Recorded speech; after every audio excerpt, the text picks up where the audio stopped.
Voilà, bonjour la famille, bonjour à tous. Bonjour, bonsoir, cela dépend de l'ère à laquelle vous nous suivez. La famille, le loto yelibino suite, il y a procès, il y a Constant Mutamba, car on déboyebi le 27, le ezalaki bongo, Espai mukolo wapi o Mutamba akendaki pona kosamba lisusu dossier na ye il fallait bakata yango lelo dossier Frivao il fallait ba mettre yango fin na journée ya lelo. Alors nakoya na mwa ba détail pona ko expliquer batu eloko nini oyo eleki kuna na nini kuna na parquet esika pe o bakendaki na cour de cassation pona koya koloba na bandeko eloko nini oyo eleki kuna bandeko ebele o bozaki na live te tosalaki live concernant makambo o eleki na cour de cassation na journée ya lelo le 27 na procès oyo euti koleka toyebi biso nyonso ke lelo ezalaki prévu bakata dossier ya Mutamba esila lelo. Alors chose grave o eleki lelo ekamusi batu ebele ekamusi population ekamusi peuple congolais nyonso nazotikela bino ba video solution esi emonani ozali na besoin ya koperdre libumu ozali na posa ya kokondisa nzoto mobimba kohésite te kokontakte INK Care solution pona basante na biso ndeko oyo ozali na banduta yo oyo nzoto ebeba yo kokaka lisusu kolata senglete maboko ekweya okoma na babuton to pe batache noire to pe lisusu ba noir na katikati ya mipende en tout cas ndeko mama ndeko papa solution esi emonani na INK Care solution pona libela ozali na besoin ya kosimba mwana umeli na libala ozali kobota te contacte INK okozwa ba produit naturel pona mabota ozali papa ozali na besoin ya kotelemisa milimo oyo elala koluka kobongisa nzoto oyo ezali bongo ya mibali pona bapapa kohésite te contacte INK Care okozala desite livraison na biso ezali partout natalo mokie osungi libota landa message ya Constant Mutamba o apesi après procès na ye bolanda message oyo Constant Mutamba apesi message wana esali pasi epesi pasi na bana monde entier epesi pasi na bandeko ebele dossier wana elelisi tope epesi pasi na peuple congolais nyonso. Alors nazotikela bino tolanda dossier wana tolanda yango na munoko ya ye moko Constant Mutamba toyoka yango epai na ye moko eza pasi mingi pona mboka na biso ya Congo tozolela epai ya mokonzi ya mboka tozolela epai ya chef de l'état pona dossier ya Mutamba mais jusqu'à présent tozali na mikozwa solution moko te toyebi te tolela na langue nini epai ya chef de l'état président de la république oyo ezali bongo papa na biso Faci Beton pour que ayoka biso toyaki kolela awa président tunaki biso naza sire ezalaki mokolo oyo Léopard eganyaka oyo bakendaka coupe du monde bayaki na Kisasa epai wapi oyo mboka ya bango bazalaki vraiment bayambamaki bien bato bayambaki bango kitoko et puis na suka population asengaki président de la république a libéré Mutamba biso tout tozalaki na matoi ya koyoka lolenge président alobaki ke eyokani. Alors depuis président aloba eyokani na dossier ya Mutamba jusqu'à présent solution ezwamaka kaka te tango président alobi eyokani tolali tolamuki baye kolukela ye lisusu dossier Frivao baye kobimisa lisusu dossier Frivao. Alors mbala liboso babengaka Mutamba kende kosamba mais Mutamba akendaka te po nzoto na ye ezalaka bien te ya mibale akendaka te ya misato tango aye kokende bayaki kopusa procès bapusi yango balobi ke non le 27 bakokata likambo ekosila na journée ya le 27 mais tolali tolamuki malheureusement dossier wana ezokosila kaka te oyo elekaki lelo ezalaki ke babandaki procès bien babandi koloba bien mais bango balingi kaka bango kaka nde balobaka Mutamba a répondre te soki atomboli liboko bapesa ye audience bazali koboya ya nsima nango eyaki kopesa Mutamba kanda Constant Mutamba ayaki kozwa kanda abimaki elongo na bavoka na ye atikali kotika bango abimi aye libanda aye kopesa message oyo nazotikela bino tolanda tangu aye libanda apesi message pour na peuple congolais nyonso alobi oyo esengelaki aloba. Et puis mwana mboka Constant Mutamba lobi aza na ye près soki boko condamné à mort akozala na ye près po na yango po asi alembi. Na munoko ya Constant Mutamba abimisi maloba ete akotikala koya lisusu te na procès na bino ata bobengi ye 1500 fois akoya na ye lisusu te po oye azaki na besoin à trouver lelo yango te oye à trouver. Alors bon négliger ye aloba te kaka bino moko loba esalamela wapi. Peuple congolais bandeko bozolanda biso ba abonné Irsu Botelo TV na otikela bino siko tolanda eloko nini o eleki na procès na biso ya lelo. En tout cas so eza mbalano ya liboso okoti na chaîne na biso o s'abonner, commenter, liker, partager biso na Facebook, na WhatsApp, na Messenger, tindela ndeko lien azala na précision na makambo o eleki lelo. Toza na besoin mututu azala précise, donc biso tout ozala na précision ya makambo oyo eleki lelo concernant dossier Mutamba. Alors yo ndeko ozolanda biso na bokebi nyonso, partager lien na biso tindela bandeko bayeba tokomi na étape nini. Est-ce que mwana mboka Constant Mutamba nde alobi akoyaka lisusu procès oyo te? Est-ce que akotikala koya pete to eza kaka maloba kanda kaka nde elobisi ye? Aza pe mutu il faut pe to comprendre ye mutu anganya azotia bakore ame esprit mpona koya na état de santé na ndenge ezali, mais azoya quand même ko répondre na appel na bino. Mais malheureusement ceux qui Constant Mutamba ye bozali ko ignorer to pe ko négliger présence na ye. Alors la famille, abonnez-vous, commentez, likez, partagez. Quand vous abonnez, activez vraiment la cloche de notification pour que prochainement ceux qui viennent à analyse na biso olanda biso et sikanyonso opozala. Alors sans plus tarder, tolanda Constant Mutamba mwana yamboka. Voilà, tolanda. La justice égarde Constant Mutamba. Et cela n'a pas plu à mes adversaires politiques. J'ai des audios. Juste après cette réclamation populaire, ces réseaux s'étaient encore constitués, réunis. Ils ont dit comment on va clouer cet innocent, ces braves, ces révolutionnaires panafricains. Ils se sont décidés de ressurgir un dossier qui avait déjà été clôturé. Le dossier Frivao, un faux dossier. Ils ont pris l'ancien cordon Chansard comme un colis, comme une marchandise. L'affaire était déjà clôturée. Ils l'ont rappelé devant la cour d'appel, Gombe. Et ils se sont organisés pour que Mutamba sorte de son hôpital, pour venir comparaître comme témoin. Alors qu'ils n'ont pas réussi leur plan, automatiquement, miraculeusement, par sorcellerie, ils se sont mis à me transformer comme prévenu en ouvrant rapidement un autre dossier contre moi devant la Cour de cassation. Mais c'est extrêmement grave. Par quelle magie? En cas de litispendance, si c'est de cela il s'agit. Mais la litispendance est organisée dans l'article 145 de la loi sur les juridictions judiciaires du 11 avril 2013. Mais c'est clair, il n'y a même pas lieu de jonction ici parce qu'il n'y a pas de litispendance. Litispendance suppose quoi? Deux juridictions différentes qui sont saisies au même moment pour le même litige, par les mêmes parties et les mêmes faits. S'agit-il ici des mêmes parties? Non, je n'étais pas parti au procès devant la cour d'appel. S'agit-il de même litige? Non, non plus, les mêmes faits. Non. La citation a prévenu ici, répréhensible prévention, fausse prévention.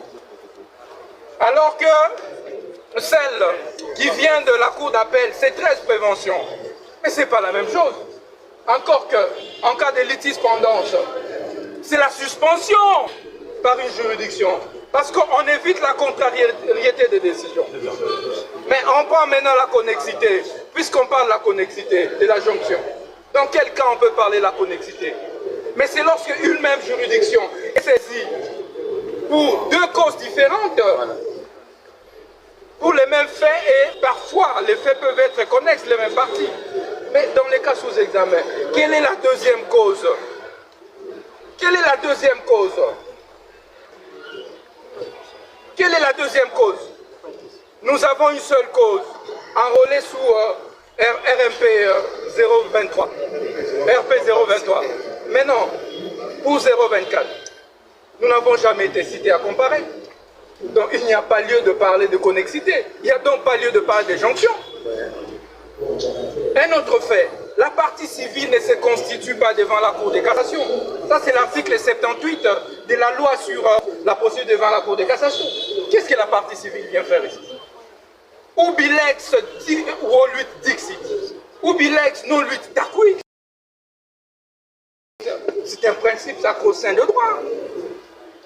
On ne juge pas un charpentier. On ne juge pas un menuisier. On juge un ancien ministre de la Justice et garde le sol de la République démocratique du Congo. Un avocat, un enseignant à la faculté de droit. Vous n'allez pas bafouer les droits de la défense autant que vous voulez. On parle de la Constitution. Le droit de la défense est garanti. Est-ce que seulement la Cour de cassation est compétente pour juger Constant Mutamba à l'état actuel? Quel est mon statut? Quel est mon statut? Au moment de poursuite, je ne suis plus ministre. Alors que l'article 153 de la Constitution détermine clairement les personnes qui sont justiciables devant la Cour de cassation. Ce sont les ministres, les membres du gouvernement, les députés nationaux, les gouverneurs, vice-gouverneurs et autres. Est-ce qu'il y a un citoyen lambda du nom de Mutamba qui peut être justiciable devant la Cour de cassation? Parce qu'ici, on me prive du double degré de juridiction. Voilà, je ne bénéficie pas des privilèges de juridiction. Et cela viole la Constitution. Non seulement l'article 153, mais aussi l'article 19. Nul ne peut être soustrait à son juge naturel. C'est constitutionnel. Et on arrive ici. Et on regarde le dossier. La citation à prévenu est une fausse citation. Chers compatriotes, qui reprend des fausses mentions m'attribuées. Les greffiers de la Cour de cassation, messieurs Kinakina, et qu'ils sachent que nous allons le pourchasser jusque dans sa tombe. Ce pays n'appartient pas à un groupe d'individus. Ce pays, la justice ne devrait pas être confisquée par un groupe de mafieux. C'est quoi cette affaire? C'est quoi cette affaire? Les greffiers reprend des fausses mentions dans sa citation à prévu. Nous acceptons de venir comparer. Nous demandons, présentez-nous alors cette citation comparée. Les greffiers mentent. Et nous allons contester cette citation à prévu devant les tribunaux de grande instance. Mais, mes chers compatriotes, les tribunaux de grande instance refusent de réceptionner la plainte. Ça veut dire la citation directe d'un citoyen, d'un justiciable. Vous avez déjà vu ça où? Et la Cour nous refuse le droit de soulever des exceptions et des moyens à notre disposition, les préalables. Et donc, pour ça, nous refusons de cautionner l'arbitraire. Qui me condamne à mort, je boirai la ciguë comme Socrate et je mourrai pour la justice et la vérité.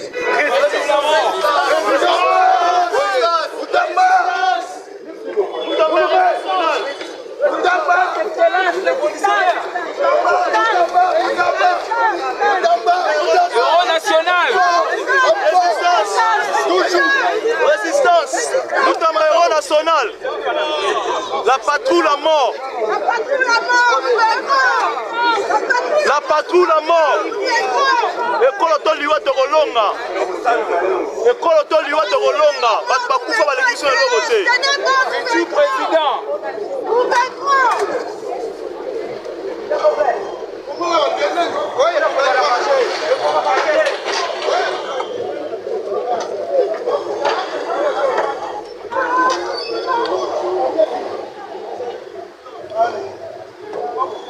Nous avançons, Miguel.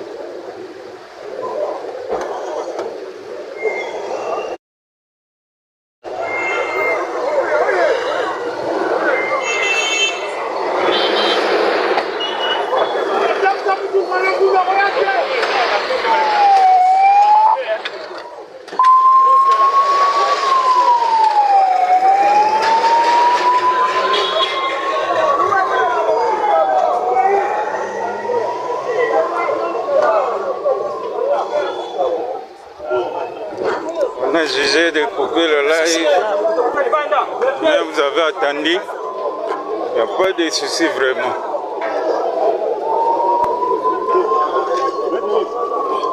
Mais si c'est une audience ordinaire, après l'audience, les avocats.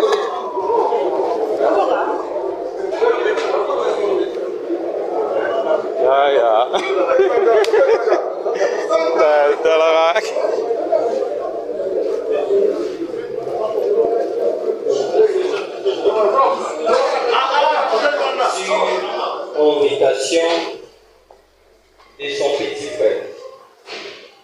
Parce qu'à l'époque, j'écrivais des articles par rapport aux actualités. Là, je travaille encore ce qui se passe. Et c'est dans ce sens-là, lorsqu'il y a eu le projet où le président devait, les candidats aux élections présidentielles devaient étaler leur projet de société. Et avec le programme que nous étions en train d'entretenir au niveau du centre espace pour la Congo, on voulait aussi écouter.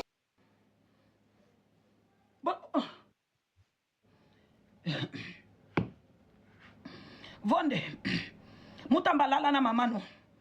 Vonde, mutamba lala na mama na yo. Combien de détournements ça na mboka? Ya Nicolas Kazadi bo. Oh. Ya Nicolas Kazadi. Bo. Non. This thing. Biloko suki. Yo, Yesu. Oh, Yesu.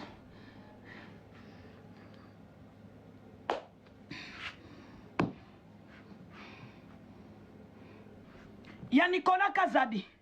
Bon, si les dossiers à Nicolas Kazadi na bureau. Bon, et Nicolas Kazadi, c'est père des enfants. Moutamba za père ya bangulu. Et donc, ils ont Moutamba. Aza populaire. C'est quoi ça? Aza na prison. Pourquoi ils ont dérangé Bino même en prison? Ils ont dérangé Bino même en prison.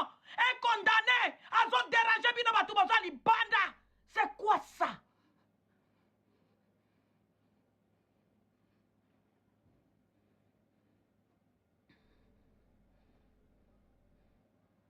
Vonde. Na yoki gouvernement. J'ai dit à Soumino, na yoki le gouvernement no soni. Moutou abimi na procès au gauche. Quelle honte! Moutou abimi. Alobi na abimi na procès. Quelle honte! Talaba mama ye. Papa Félix oza na chance te. Papa Félix Antoine Tshisekedi oza na chance te. Na procès. Il y a cour de cassation. Parquet ya munene na Congo. Cour de cassation. Mutu abimi alobi na koyoka te pe na koyaka lisusu te. Bo condamné nga à mort. Quel sonne. Papa Félix tala. Papa. Quel sonne. Nasoka soni ya drapeau na ngai. Quel sonne. Vonde. Motema no ekiti. Motema no ekiti. Parce que lelo bagane ba kolobela. Ba Brazzaville ba kolobela. Ba Égypte. Et que monde entier. Parce que média lelo ekangi monde. Et que monde entier. Quel sonne. Bozo pesa République démocratique du Congo. Vonde. Obenga ki Costa Moutamba parce que akende kozala stati. Moteme komina sukana pema.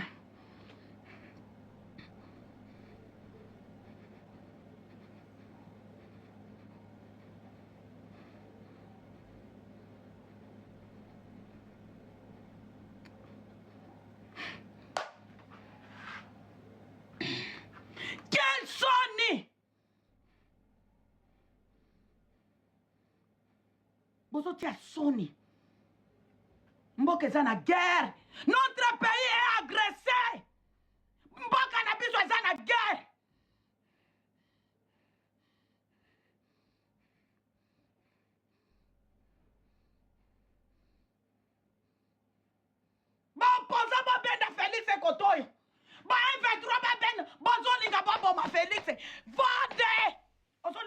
Félix. Ba M23 ba benda Félix. Ba opposant ba benda Félix. Tu veux quoi? C'est quoi ça?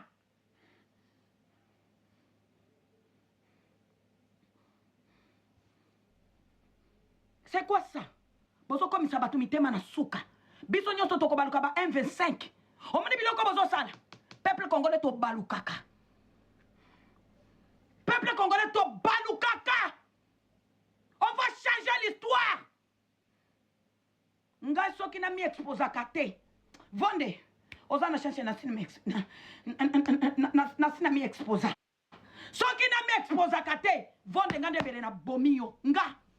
Soki na mi exposa kate. Mbele na kitelio na Kongo na betio masasi nga. Mbele na koti na revolver na betio masasi kakawana. Baba révolutionnaire boza wapi? Mutu loko na vonde. Parce que azozongi sa pays na biso na sima. Mboke za na guerre. Le pays est agressé na Rwanda. Ba Rwanda ba komo na biso ndenge nini? Quelle justice est de notre pays? Oh. Mamouani oh. Oh.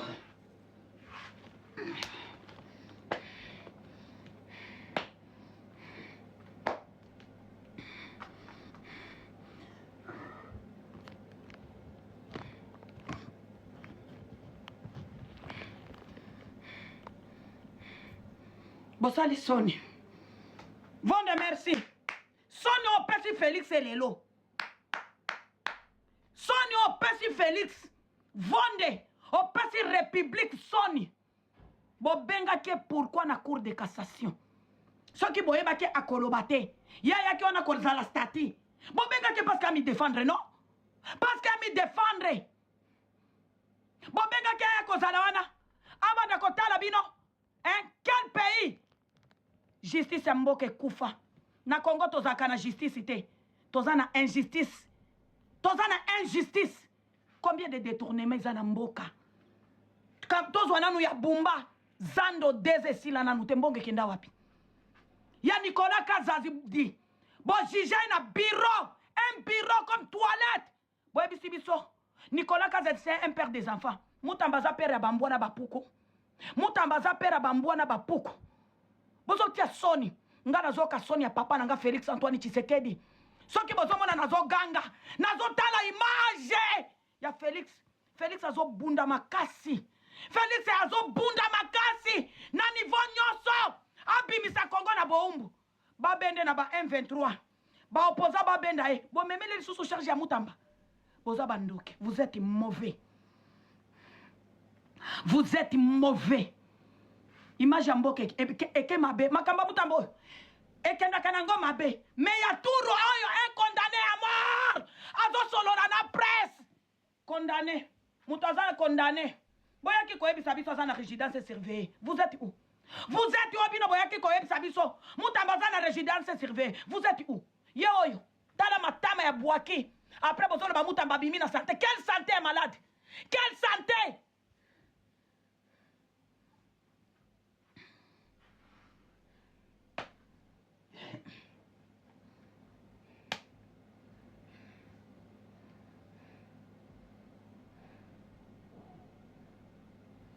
La famille naza mama ya bana na pema na moni mote.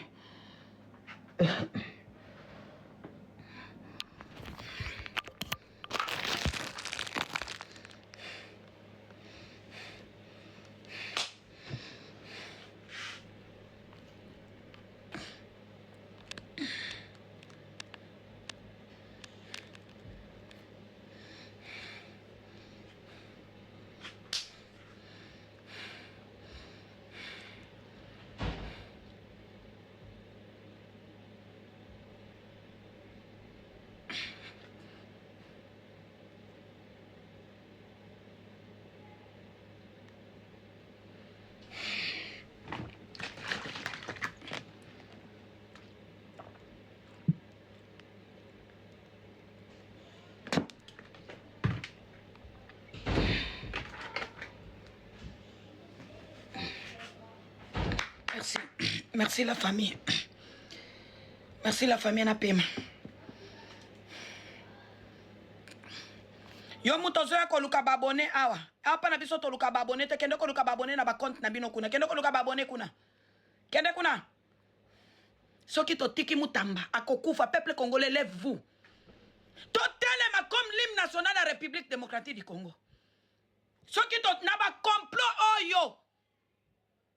Peuple congolais partout dans le monde entier. Totelema. Totelema. Résistance.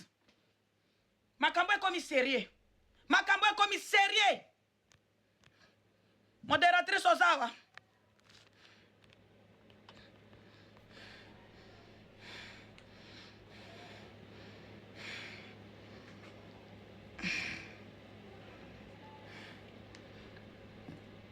La famille n'a pas mal. La monnaie n'a pas traumatisé. N'a pas mal.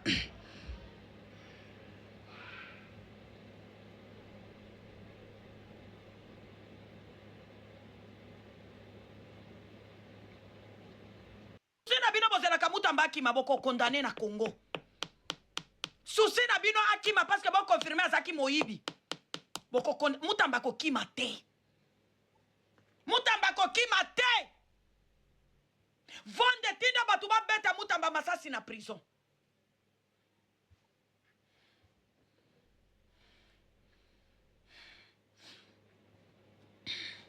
Tinda batu ba beta mutamba masasi na prison. Nde biloko zo zwa mutamba tia na stade de martyr ba bete masasi. Mutamba zo kufa parce que condamné Kabila. Mutu asala condamné Kabila nani? Si Félix Antoine Tshisekedi. Soki président ningaka condamné Kabila tembe la condamné te. Nzoka boye la biso loenge na bino wanate. Mwana batozo non nakati live. La famille botika nakata. Botika nakata. Un ministre d'État, ministre de Justice, bozo condamné le cola mpoa. Ministre de Justice, a commis le cola moutou normal. A commis le cola moutou normal. Un ministre de Justice, bozo condamné le cola. Bossi moti moutamba genou jusqu'à la fin.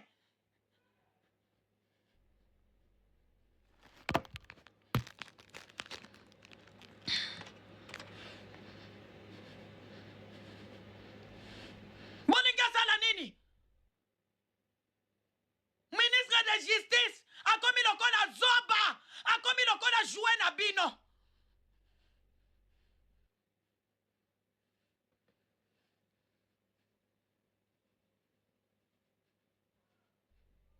A commis le col à Mpoa.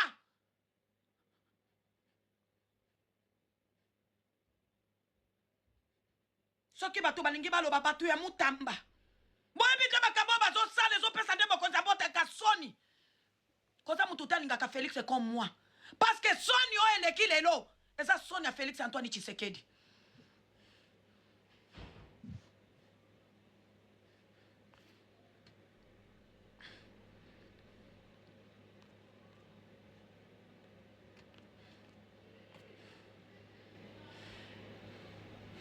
Toloba te.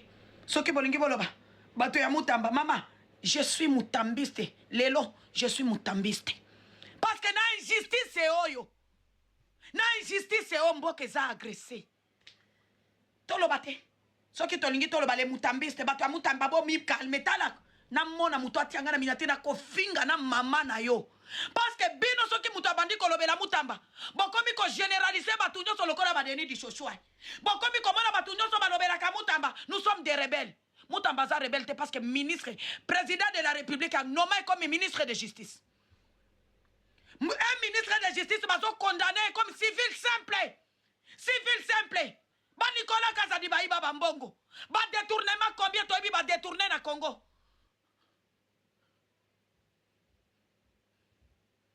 Akati lève la famille.